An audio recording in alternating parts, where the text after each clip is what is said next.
क्या कभी आपने सोचा है जब जमीन खुद पानी में डूब जाए तो इंसान कहाँ जाए? बारिशों का तूफान, पिघलते ग्लेशियर्स, टूटते डैम्स, और फिर वो लम्हा जब हर तरफ सिर्फ पानी ही पानी हो।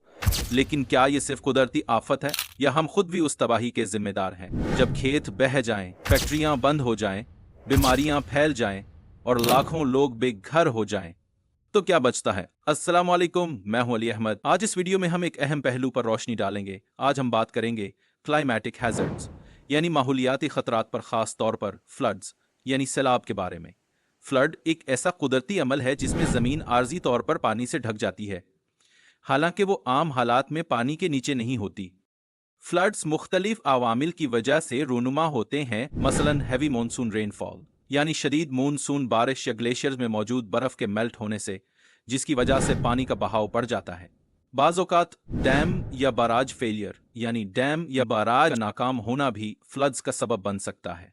कोस्टल एरियाज में अनयूजुअली हाई टाइड्स यानी गैर मामूली बुलंद समंदरी लहरें या सुनामी भी फ्लड्स पैदा कर सकती हैं। ताहम अफसोस की बात यह है कि बाज़ औक़ात फ्लड्स के मनफी असरात को कुछ इंसानी अवामिल मज़ीद ख़तरनाक बना देते हैं, जैसे कि डिफॉरेस्टेशन यानी दरख्तों की बेतहाशा कटाई, एम्बैंकमेंट्स यानी बंद को मजबूत न करना, और डिजास्टर के बाद इनएडिक्वेट मेडिकल एंड कम्युनिकेशन फैसिलिटीज यानी नाकाफी तिब्बी और मवासलाती सहूलियात फराहम होना।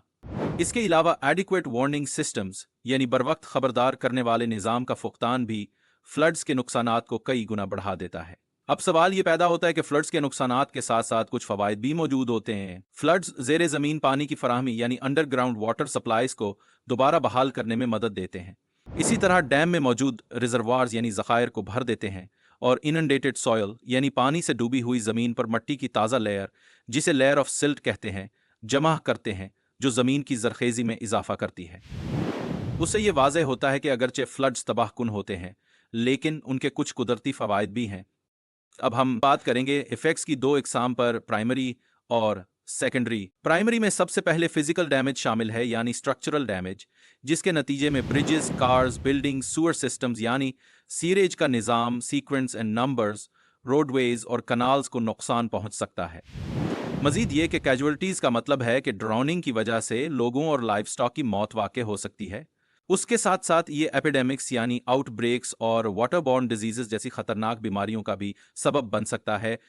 इसी तरह सस्पेंशन ऑफ ट्रेड यानी तिजारत का मुअत्तल होना भी एक अहम असर है, जहां एयरपोर्ट्स बंद हो जाते हैं, जिससे बिजनेसमैन मुतासिर होते हैं, जबकि रोड्स और रेलवे लाइंस भी डिसरप्ट हो जाती हैं, जिसके नतीजे में रॉ मटेरियल्स और प्रोडक्ट्स की सप्लाई में खलल आ जाता है। अब हम सेकेंडरी इफेक्ट्स पर नजर डालते हैं।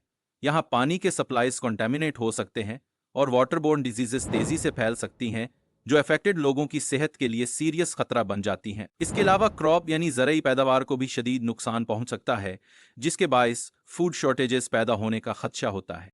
मोरोवर एग्रोबेस इंडस्ट्रीज जैसे कॉटन फैक्ट्रीज को रॉ कॉटन की कमी का सामना करना पड़ता है, जिसके नतीजे में वो अपने ऑर्डर्स फुलफिल नहीं कर पाते। इस सूरत हाल में कस्टमर्स का लॉस होता है और ऑपरेटिंग कॉस्ट कम करने के लिए वर्कर्स को ले ऑफ करना पड़ता है, जिससे अनएम्प्लॉयमेंट में इजाफा होता है और प्रॉफिट्स में कमी वाक़ई होती है। एक दिलचस्प बात यह है कि अगरचे सैलाब के जरिए जमी हुई मट्टी ज़मीन में ग़ज़ाइयत यानी न्यूट्रिएंट्स का इजाफा करती है, लेकिन दरख्त भी इससे मुतासिर होते हैं, क्योंकि पानी में डूबी हुई जड़ें ऑक्सीजन जज्ब नहीं कर पाती। सोचें कि यह मसला किस कदर अजीब और उलझा हुआ है। एक तरफ ज़मीन को न्यूट्रिएंट्स मिल रहे हैं और दूसरी तरफ कुदरती निज़ाम को नुकसान पहुंच रहा है। अब बात करते हैं टर्शियरी लॉन्ग टर्म चेंजेस के बारे में। टर्शियरी लॉन्ग टर्म चेंजेस में चंद अहम मसाइल शामिल होते हैं, जैसे टूरिज्म में कमी आ जाना और रीबिल्डिंग कॉस्ट का बढ़ जाना। अब आइए बात करते हैं फ्लड्स यानी सैलाब के असरात को कम करने के मौसर तरीकों पर। सबसे पहले ये जान लेना ज़रूरी है कि डैम्स यानी बंद पानी को बड़ी मिकदार में रोककर और कंट्रोल करके इस्तेमाल किया जाता है। इस तरीके से उनका बुनियादी मकसद फ्लैश फ्लड्स यानी अचानक आने वाले सैलाब को रोकना और पानी के बहाव को बेहतर तौर पर मैनेज करना होता है। उसके अलावा एडवांस्ड वार्निंग सिस्टम्स यानी जदीद वार्निंग सिस्टम्स को इन इलाकों में नस्ब किया जाना चाहिए जो फ्लड प्रोन एरियाज कहलाते हैं, ताकि खतरा जाहिर होते ही लोगों को बरवक्त आगाह किया जा सके कि वो महफूज मकामात की तरफ चले जाएं। इसी तसलसल में मेडिकल और ट्रांसपोर्ट फैसिलिटीज यानी तिब्बी और नकलो हमल की सहूलियात को भी बाकायदगी से अपडेट और चेक किया जाना चाहिए, ताकि इमरजेंसी की सूरत में कोई रुकावट पेश न आए।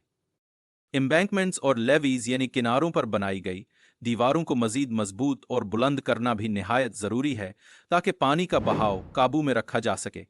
इसी तरह एक अहम एनवायरमेंटल स्ट्रैटेजी है एफॉरेस्टेशन और रीअफॉरेस्टेशन प्रोजेक्ट्स, यानी नए दरख्त लगाने और दोबारा जंगलात उगाने के मंसूबे, खास तौर पर नॉर्दर्न माउंटेन्स यानी शुमाली पहाड़ों में। इससे न सिर्फ रन ऑफ यानी बारिश के बाद बहने वाले पानी की मिकदार कम होती है, बल्कि फ्लैश फ्लड्स के इम्कानात में भी वाज़ेह कमी आती है। आखिर में मैंग्रोव प्लांटेशंस यानी मैंग्रोव दरख्तों के बागात को तहफ़्फ़ुज़ देना और फ़रोग़ देना बेहद अहम है, क्योंकि ये सुनामी जैसे कुदरती आफात के दौरान टाइडल सर्ज यानी समंदरी पानी की ऊंची लहरों को कम करने में मदद देते हैं। ये दो सैटेलाइट इमेजेस हैं जो दरियाए सिंध और उसके आसपास के एरिया को दिखाती हैं। बाएं तरफ की इमेज जुलाई 2009 की है और दाएं तरफ की इमेज जुलाई 2010 की है। दाएं इमेज में आप देख सकते हैं कि दरियाए सिंध बहुत ज़्यादा फैल गया है। 2010 में पाकिस्तान में बहुत शदीद फ्लड्स आए थे और ये इमेज उस फ्लड के असरात को जाहिर कर रही है। दरिया के आसपास का बड़ा एरिया पानी में डूबा हुआ है, जो लाइट ग्रीन कलर में नजर आ रहा है। ये फ्लड का पानी खेतों और आबादियों तक फैल गया था। ये इमेजेस हमें दिखाती हैं कि दरियाई सिंध जुलाई 2009 में कैसा था और जुलाई 2010 में फ्लड आने के बाद उसकी क्या सूरत हाल हो गई थी।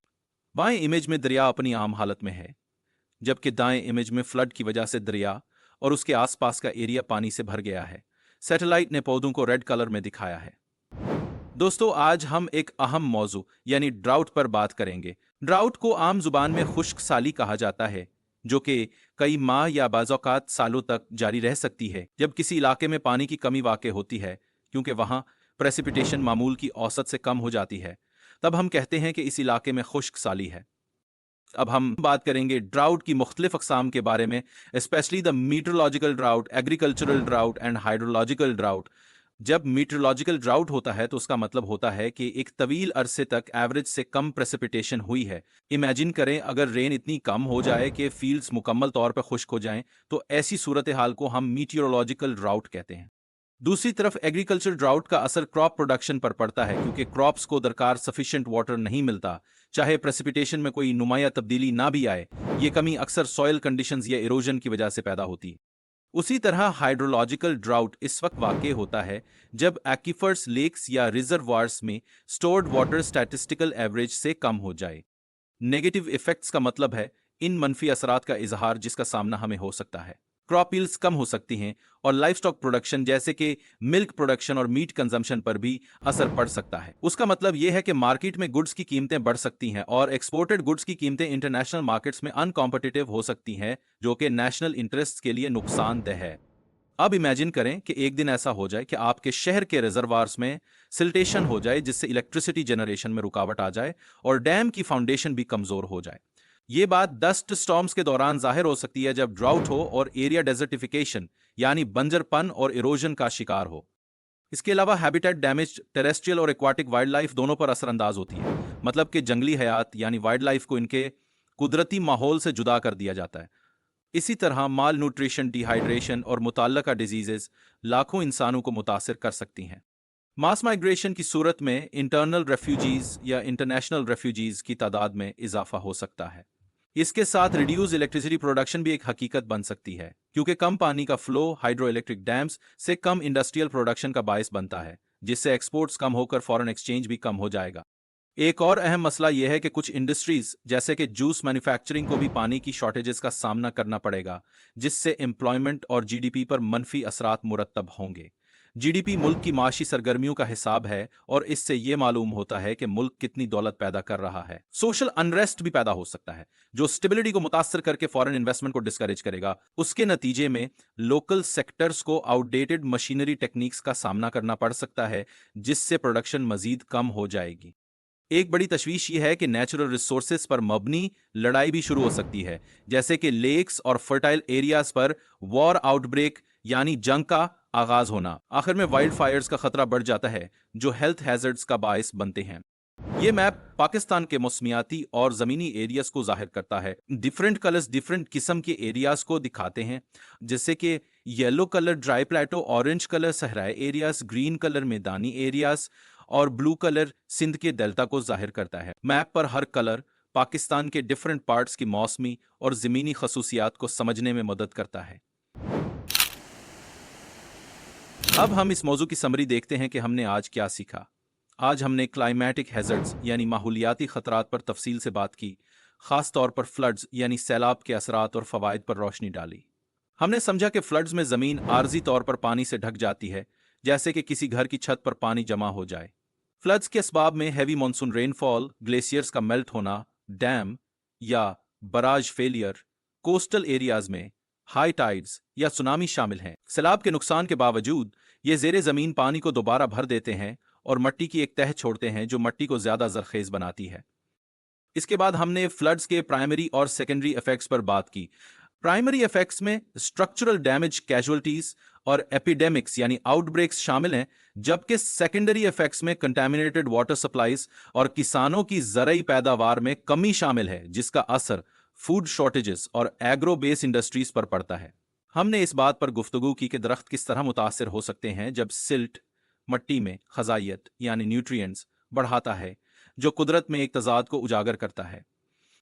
پھر ہم نے ٹرشیری یا لانگ ٹرم ایفیکٹس پر بات کی، جس میں ری بلڈنگ کاسٹ اور ٹورزم میں کمی کا ذکر ہوا۔ Advanced warning systems, dams, embankments levees اور مانگرو پلانٹیشنز جیسے اقدامات پر زور دیا گیا ہے تاکہ فلڈ مینجمنٹ بہتر کی جا سکے اور نیچرل ڈیزاسٹرز کے اثرات کم کیے جا سکیں۔ آخر میں ہم نے ڈراؤٹ یعنی خشک سالی اور اس کی مختلف اقسام جیسے میٹیورولوجیکل، ایگریکلچرل اور ہائیڈرولوجیکل ڈراؤٹ کا جائزہ لیا۔ ڈراؤٹ کے دوران پریسیپیٹیشن کی کمی سے زراعت اور قدرتی آبی وسائل متاثر ہوتے ہیں، جس سے فوڈ پروڈکشن اور ایکو سسٹم پر گہرے اثرات مرتب ہوتے ہیں۔ مجموعی طور پر اس سیشن میں موسمی خطرات سے نمٹنے کے لیے مشکلات اور حل پر بات کی گئی۔ Let's take a quiz now. Question 1، سیلاب کی بنیادی وجہ کیا ہے؟ A monsoon rain, B earthquake shock, C wildfire spread, D volcanic ash. Answer option A monsoon rain. Question 2، کون سا اثر بنیادی طور پہ عمارتوں کو نقصان پہنچاتا ہے؟ A physical damage, B economic crisis, C environmental loss, D resource scarcity. Answer option A physical damage.